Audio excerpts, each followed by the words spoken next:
L'onction est nécessaire tout d'abord parce que seul l'Esprit de Dieu connaît toute la pensée de Dieu. Et lui seul peut parler et agir en introduisant les choses qui sont vraies, conformes avec les principes divins qui les gouvernent. Et tout ce qui procède de Dieu doit faire corps avec ces principes. Le principe de l'Église qui gouverne l'Église, c'est ce caractère céleste. Ce n'est pas un concept terrestre. Elle est liée à Christ dans le ciel. L'Église n'a pas été manifestée avant que Christ ne soit dans le ciel, ce qui signifie que l'Église doit agir.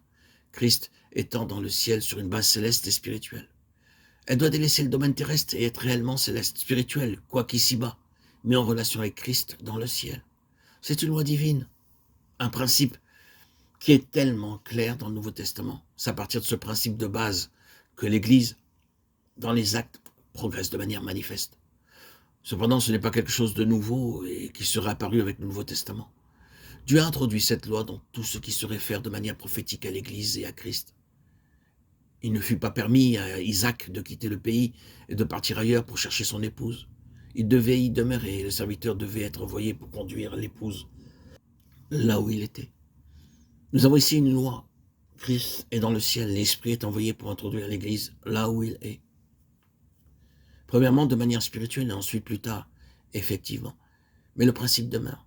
Joseph a été rejeté et est passé par une mort symbolique pour parvenir au trône. C'est lorsqu'il a été élevé qu'il a reçu sa femme Osnath.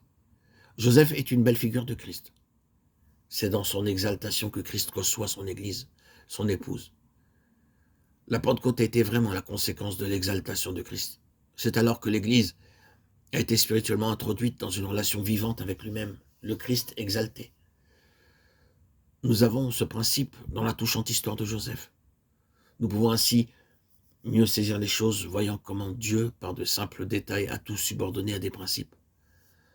Vous découvrez que ces principes éternels sont incorporés dans les faits et gestes des hommes de l'Ancien Testament, accomplissant cette ultime déclaration que le témoignage de Jésus, c'est l'esprit de la prophétie. Apocalypse 19:10. Il y a dans cette déclaration l'indication de quelque chose qui est une grande vérité céleste. C'est que l'esprit de la prophétie a pour finalité Christ. Je me demande si vous avez réellement été impressionné par l'extrême importance des principes divins. Il y a tout d'abord un principe, et lorsque nous le voyons et que nous l'observons, ce principe déterminera le succès de l'ensemble. Maintenant, seul le Saint-Esprit connaît tous ces principes divins.